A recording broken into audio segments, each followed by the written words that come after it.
सो hey guys, welcome everyone. सो FIFA का award आ गया है एंड फीफा का अवार्ड हम लोग सारे देख चुके हैं और कंट्रोवर्सी तो आने ही थे, कंट्रोवर्सी भी आ गया और इसके बारे में हम लोग बातचीत करेंगे। 3-4 पॉइंट के ऊपर बातचीत करेंगे। वीडियो लास्ट तक देखना और नए हो चैनल में सब्सक्राइब वगैरह कर देना और अगर पुराने सब्सक्राइबर हो तो लाइक वगैरह कर देना। चलो फाइन, तो स्टार्ट करते हैं। तो पहला बहुत सारे अवार्ड्स दिए गए। Best coach of the year award दिया गया पेप गार्डियोला को, best goalkeeper of the year दिया गया एंडरसन मॉरिस को, बेस्ट हमारा जो बेस्ट फीफा प्लेइंग 11 में वो भी दिया गया, best player of the year दिया गया लियोनेल मेसी को। 3-4 पॉइंट के ऊपर बातचीत करेंगे। पहला पॉइंट, कुछ मेरा क्वेश्चन भी है, कुछ कंट्रोवर्सी तो ऑलरेडी शुरू हो चुके, कल रात से ही शुरू हो चुके। गाली गलौज भी स्टार्ट हो गए, लोग रिट कह रहे कुछ ना कुछ कह रहे रॉबरी, कुछ कह रहे फेयर प्ले। तो उसके बारे में बातचीत करेंगे और वीडियो में डिस्कशन करेंगे। क्या सच में कुछ रॉबरी हुआ है, सच में कुछ फिक्स था या सच में कुछ रिग्ड है या फिर सारे जगह पे फेयर प्ले दिखाया गया। तो चलिए बात करते हैं। पहला मेरा पॉइंट है ये कि the best goalkeeper of the year, best goalkeeper of the year मिला है एंडरसन मॉरिस को। ठीक है, चलो फाइन, एंडरसन मॉरिस को मिलने का जायज़ है। कहीं ना कहीं मैन सिटी ने ट्रिबल जीता है, राइट, एंड कहीं ना कहीं गोल कीपिंग डिपार्टमेंट ने एंडरसन मॉरिस ने पिछले साल बहुत ही धमाका परफॉर्मेंस दिया, राइट। लेकिन my point is that playing 11 में अगर आप देखते हो आपको दिखेगा कि यहाँ पे गोलकीपर थियो कुर्तुआ है, राइट।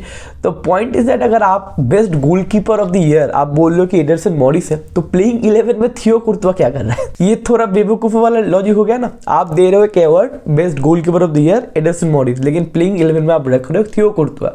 तो कुर्तुआ बेस्ट गोलकीपर है तो उसको दो अवार्ड, या फिर एंडरसन मॉरिस गोलकीपर है बेस्ट तो कहने कि उसको डालो प्लेइंग 11 में। तो यहाँ पे थोड़ा कंफ्यूजन है। बहुत सारे लोग बोल रहे थियो कुर्तुआ मद्रिद का प्लेयर है इसलिए आ गया, राइट, एंडरसन मॉरिस को नहीं दिया गया। दैट्स अ पॉइंट, पहला पॉइंट। ये बैटो बेस मेरा भी क्वेश्चन है, मैं रियल मद्रिद फैन, फिर भी मैं भी ये क्वेश्चन पूछ रहा हूँ आपसे, थियो कुर्तुआ कर क्या रहा है, राइट। थियो कुर्तुआ ने पिछले साल ना यूसीएल जीता है ना आपका ला लीगा जीता है, तो थियो कुर्तुआ वहाँ पे क्या कर रहा है? एंडरसन मॉरिस ने सारा कुछ जीता, राइट। ये पहला पॉइंट। दूसरा पॉइंट अगर आप प्लेइंग 11 में आप ध्यान से गौर करते हो, बाकी सारे प्लेयर्स ठीक ठाक ही है। बर्नार्डो सिल्वा बोलो, केविन डी ब्रुयने बोलो, विनीसियस जूनियर बोलो, हालैंड बोलो, एम्बापे बोलो। यहाँ पे एक प्लेयर है दैट इज जूड बेलिंगहम।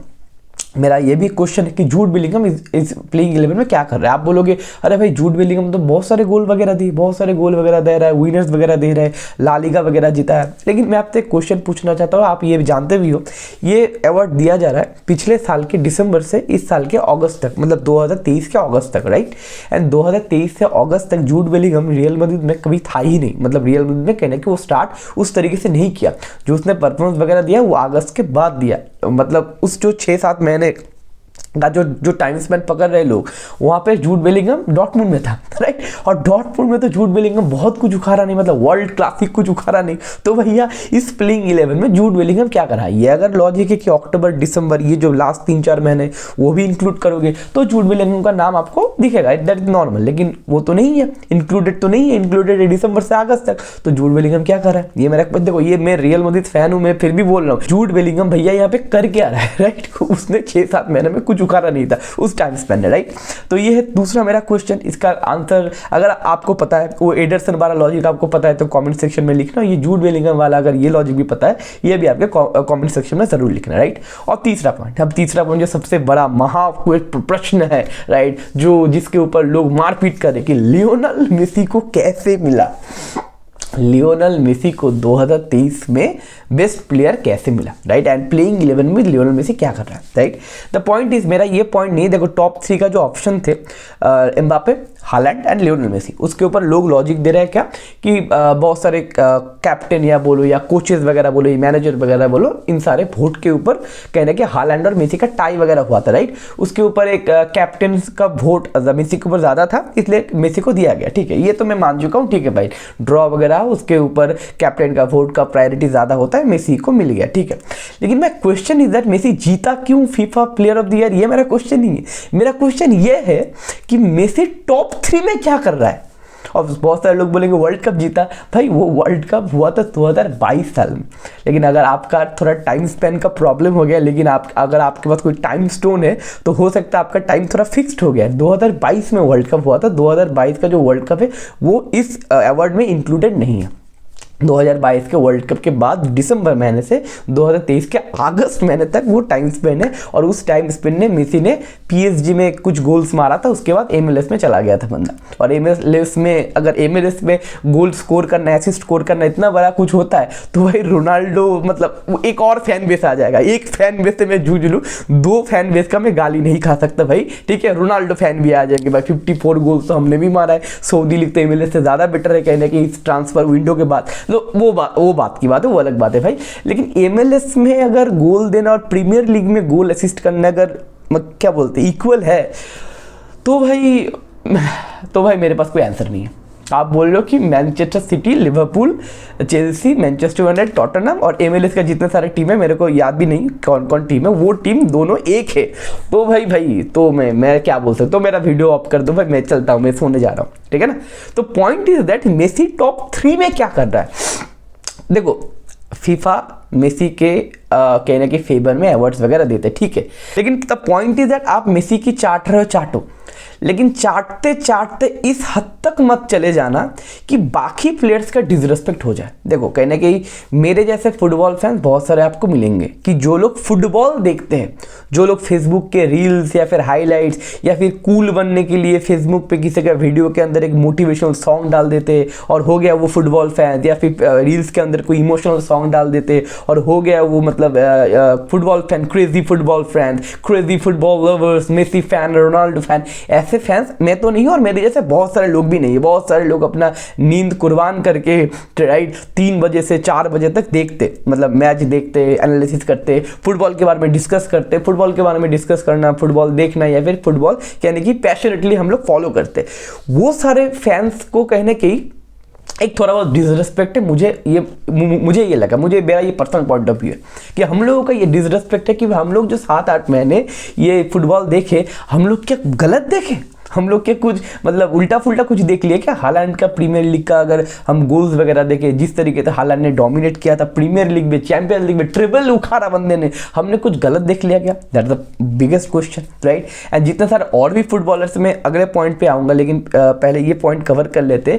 बाकी जितने सारे फुटबॉलर्स है जो मेहनत कर रहे, लाइक इस बार का जो अर्लिंग हालैंड का जो चीज़ हुआ है, ये एक फुटबॉलर के लिए भी डिसरिस्पेक्ट है। देखो बैलन डी आर भी मैंने कहा नहीं, बैलन डी आर के मैंने वीडियो में भी कहा था, मेसी अगर ट्रेवल जीतता एंड दूसरा कोई प्लेयर अगर वर्ल्ड कप जीतता तो गारंटी मेसी को मिलता, राइट। तो ये बायसनेस ठीक है, एक लिमिट तक ठीक है, चलो भाई मेसी का नाम है, एक बायसनेस थी एक लेवल तक ठीक है, लेकिन उस लेवल के बाद अगर ऊपर चला जाता है ना तो कहना कि खराब लगता है, तो कहना कि लगता है भाई ये क्या चल रहा है यार, राइट। कुछ टिपिकल एक फैन बेस को आप अगर सेटिस्फाई करना चाहते हो कि एक टिपिकल फैन बेस से आप अपना लाभ उठाना चाहते हो, क्योंकि मेसी के बाद एक इंस्टाग्राम अच्छा फॉलोअर्स है, मेसी से आप अच्छा प्रमोशन करवा सकते हो, मेसी से कहीं ना कहीं एक पीआर एजेंसी आप क्रिएट कर सकते हो, क्योंकि उसके बाद वो फैन बेस है। आप उसको चाटते चाटते इतना मत चाट लो कुछ प्लेयर्स का या फिर फुटबॉल का डिसरिस्पेक्ट हो जाए। That is my point. और ये हो रहा है, पिछले वैलेंटाइन तक भी मैंने नहीं बोला था, क्योंकि मेसी के पास दिखाने के लिए फुटबॉल एक वर्ल्ड कप था दिखाने के लिए, लेकिन वो भी जस्टिफाइड नहीं है। ट्रेवल और एक वर्ल्ड कप कभी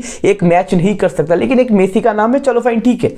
लेकिन इस ईयर में अगर आप उस प्लेइंग 11 में हैरी केन का नाम नहीं दे रहे हो, आप अगर एंटनी ग्रिजमैन का नाम नहीं दे रहे हो, मूसियाला का नाम नहीं दे रहे हो, ठीक है फाइन, उसका नाम नहीं दे रहे हो, ठीक है फाइन, लेकिन अगर आप बेस्ट प्लेयर अगर मेसी को टॉप 3 में भी जगह दे रहे हो, मैंने कहा मेसी ने ये अवार्ड जीता, इसमें मेरा कोई प्रॉब्लम नहीं है, मेरा प्रॉब्लम ये है मेसी टॉप 3 में क्या कर रहा है, राइट। और इसमें तो बहुत सारे लोग ये भी बोलने लग जाएंगे भाई हाईएस्ट गोल है रोनाल्डो का, रोनाल्डो को भी दो, तो बट अभी रोनाल्डो डिजर्व नहीं करता, सऊदी लीग का और प्रीमियर लीग का इक्वेशन एक नहीं है। तो that is my whole point कि भाई चल क्या रहा है, राइट। एंड मैं लास्ट पॉइंट के ऊपर बातचीत करना चाहता हूँ इस वीडियो का। द पॉइंट इज दैट देखो फुटबॉल तो चेंज हो गया, आपको भी पता है, मेरे को भी पता है, राइट। पहले का फुटबॉल, पहले का प्रमोशन, पहले का पीएमएफ फुटबॉल का एक अलग था, आज पीएमएफ अलग है। आज कहने की फैन बेस इंस्टाग्राम पे है, सोशल मीडिया पे है, और लोग समझते हैं ये सारे फैन बेस को कहने के हम लोगों को सेटिस्फाई करना पड़ेगा, राइट। देखो पॉइंट इज दैट प्लेइंग 11 में जो प्लेइंग 11 में आपके सामने ही आ रहा है, देखो ये प्लेइंग 11 तो बट ऑब्वियस फुटबॉलिंग प्लेइंग 11 नहीं है, क्योंकि इस प्लेइंग 11 से आप अगर मैदान पे खिलाओगे तो 10-12 गोल पड़ जाएंगे। क्यों? क्योंकि बैक नहीं है, मिडफील्ड नहीं है, सिर्फ अटैकर से तो काम नहीं होगा, बट ऑब्वियस चीज़ है। तो ये एक आर्टिफिशियल प्लेइंग 11 है, ये एक हाइपोथेटिकल प्लेइंग 11, चलो ये मान लिया, राइट। ये फुटबॉलिंग प्लेइंग 11 नहीं है। द पॉइंट इज दैट मेरा क्वेश्चन ये है कि एक प्लेयर है दैट इज रॉड्रिगो हर्नांडेज। मैंने बैलेंडियर के उस वीडियो में कहा था that is Rodri for Manchester City, right. वो बंदा the best defensive midfielder in this last 2 years after Casemiro, क्योंकि कैशिमेरो रियल मैड्रिड में जब यूसीएल जीता था उसके बाद जब रियल मैड्रिड का पिछले साल का स्ट्रगल हुआ वहां से कहने के कैशिमेरो का नाम 1 नंबर से नीचे आ गया। और पहला नंबर पे मैं बोलूंगा या फिर सारे लोग बोलेंगे रॉड्री, जो देखते, जो स्टैट देखते, जो मैच देखते, कहने के पिछले 3-4 साल में जो कहने की मैन सिटी का एक डोमिनेशन है उसके एक बहुत बड़ा हाथ है रॉड्रिगो का या रॉड्री का, राइट। तो कहीं ना कहीं रॉड्री एक ऐसा प्लेयर है, आप लोगों को शायद पता है वियारियल से बंदा आया है एंड वियारियल में कहने कि वो बंदा बिजनेस एंड मैनेजमेंट भी पढ़ाई करता था एंड वियारियल में एक इंटरव्यू उसका वायरल भी हुआ था कि वो बंदा वियारियल से पढ़ाई करता, वियारियल से खेलता था, लेकिन उसने अपने कॉलेज का एक भी लेक्चर बंक नहीं किया, हर एक लेक्चर वो बंदा अटेंड किया, राइट। वो बंदा अभी भी एक हॉस्टल में वगैरह रहता है, आप गूगल में सर्च कर लेना, राइट। बहुत मतलब एक हॉस्टल में रहता है बंदा। एक आदमी का एक हेल्प वगैरह किया था, उसके लिए कहने की एक सेकंड हैंड गाड़ी उससे खरीदा था, right. He is not in Instagram, right. उसका कोई हॉट वगैरह कोई गर्लफ्रेंड नहीं है, वो इंस्टाग्राम में ठुमका नहीं लगाता, राइट। वो अच्छे अच्छे रील्स नहीं बनाता, राइट। वो अच्छे अच्छे सेक्सी वाला पिक्चर्स नहीं पोस्ट करता क्योंकि इंस्टाग्राम में बंदा है ही नहीं, राइट। एंड फेसबुक में कहीं कहने की बहुत ज़्यादा एक्टिव नहीं है, राइट। अपना शर्ट इन करके चुपचाप बंदा 2-3 साल से मैन सिटी में खेल रहा है, राइट। तो कहने कि इसका तो पीआर कोई एजेंसी नहीं है, इसका कोई प्रमोशन नहीं है, इसका तो social media so called fan base, जो फैन बेस होता है, फुटबॉल देखते नहीं, सो कॉल्ड फैन बेस है, इसका तो है नहीं। तो इसको अवार्ड देके क्या करेंगे, इसको अवार्ड देके क्या करेंगे, पहला पॉइंट। और दूसरा पॉइंट ये है कि अभी फुटबॉल बहुत ग्लैमराइज हो गया है। क्यों? क्योंकि 2-3 अगर ड्रिबल करके आप गोल दे रहे हो तो ही आप फुटबॉलर हो। अगर आप डिफेंस लाइन में डिफेंसिवली होल्ड कर रहे हो, कहने कि फुटबॉल टैक्टिक्स वाइज अगर आप एक अच्छे पोजीशन पे खेल रहे हो, like right back, left back, centre back, defence midfielder, ये सारे तो प्लेयर्स हैं नहीं। तो एक काम करो भैया, तो एक काम करो, 5 विंगर और 5 सेंटर फॉरवर्ड के साथ उतर जाओ, मैच जीत के दिखाओ, प्रीमियर लीग जीत जाओ। अगर सेंटर फॉरवर्ड और अटैकिंग मिडफील्डर और विंगर्स और आपका जितने सारे अटैकर जो गोल करते, जो ड्रिबल करके बैंगर्स मारते हैं और कहने की जिनके पेपर्स में, ये अपने सोशल मीडिया में, सो कॉल्ड पेपर तो अभी खत्म हो गया, सोशल मीडिया में जिन लोगों का हम रील्स वगैरह देखते हैं वही अगर फुटबॉलर है, तो भाई 5 सेंटर फॉरवर्ड और 5 विंगर्स ले लो और एक गोलकीपर ले लो, चलो मैच खेल के दिखाओ। सेंटर मिडफील्डर का क्या काम है, डिफेंसिव मिडफील्डर का क्या काम है, सेंटर बैक का क्या काम है, राइट बैक तो थू है, लेफ्ट बैक तो थू है, पर राइट बैक में एक मैच आप खेल के दिखाओ। सेंटर फॉरवर्ड का जो वर्क रेट है और राइट विंगर का जो वर्क रेट है, और राइट बैक और लेफ्ट बैक का जो वर्क रेट है 10 गुना ज्यादा होता है, राइट। और एक सेंटर फॉरवर्ड अगर मिस कर दे तो ऐसा होता है कि उफ मिस हो गया। एक राइट विंगर अगर मिस कर दे तो हम बोलते हैं उफ मिस हो गया। एक सेंटर बैक अगर मिस कर दे ना तो गोल पड़ जाता है। एक डिफेंसिव मिडफील्डर अगर मिस हो जाता है ना, जो गोल पड़ता है। 4-1 से खोला 2 दिन पहले रियल मैड्रिड ने बार्सिलोना को। क्यों? क्योंकि उनके पास डिफेंसिव मिडफील्डर नहीं था। क्यों? क्योंकि उनके पास सेंटर बैक नहीं था।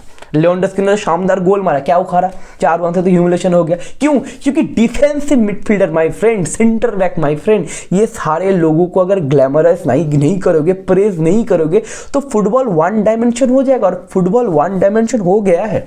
जब से मैं फुटबॉल देख रहा हूं तब कहने के आप गारंटेड ही मार सकते कि इस बार के यूसीएल कौन जीतेगा, राइट। अभी आप गारंटी मार सकते हो, बायर्न म्यूनिख, रियल मैड्रिड या फिर मैन सिटी, खत्म। यही लोग मैच जीतेंगे, यही लोग यूसीएल जीतेंगे। एक चेल्सी ने जीत लिया, उसके बाद और भी जितना सारा मार्केट डैमेज हो गया, एक 1 डायमेंशन मैच चला गया, कहने की कंपटीशन रहा ही नहीं। क्यों? क्योंकि आपको देखना है कि ड्रिबल मार के गोल देना।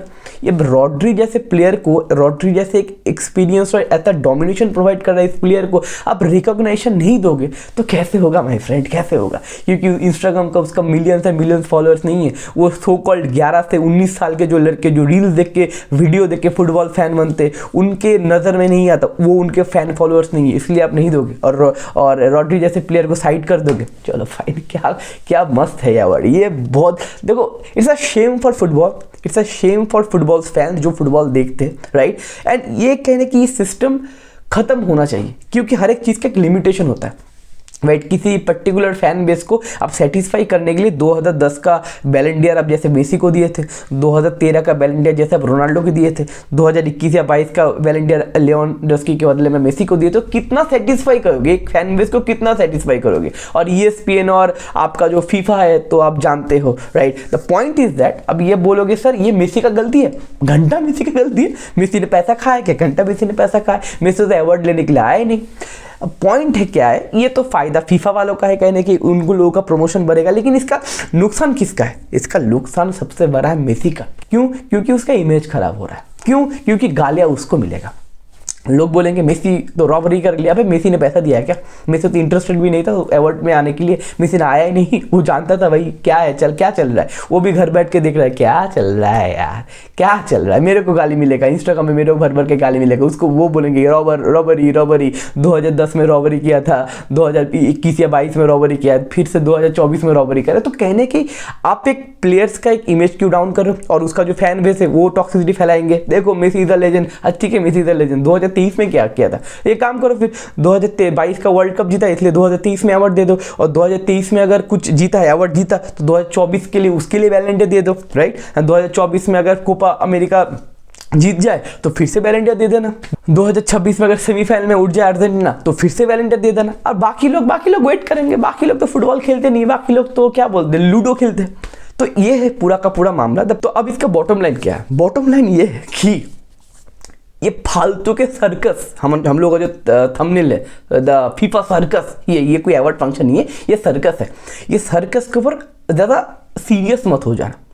आप लोगों के जितने सारे प्लेयर्स, अगर कोई हालैंड को सपोर्ट करता है, अगर आप एम्बापे को सपोर्ट करता है, या फिर आप मेसी फैंस भी हो या फिर रोनाल्डो फैंस हो, आपके प्लेयर्स अगर अवार्ड जीतते, पर्सनल अवार्ड जीतते, देखो फुटबॉलिंग 11 लोगों के बीच में अगर पर्सनल कोई अवार्ड होता है वो होता ही बेवकूफ़ जैसा।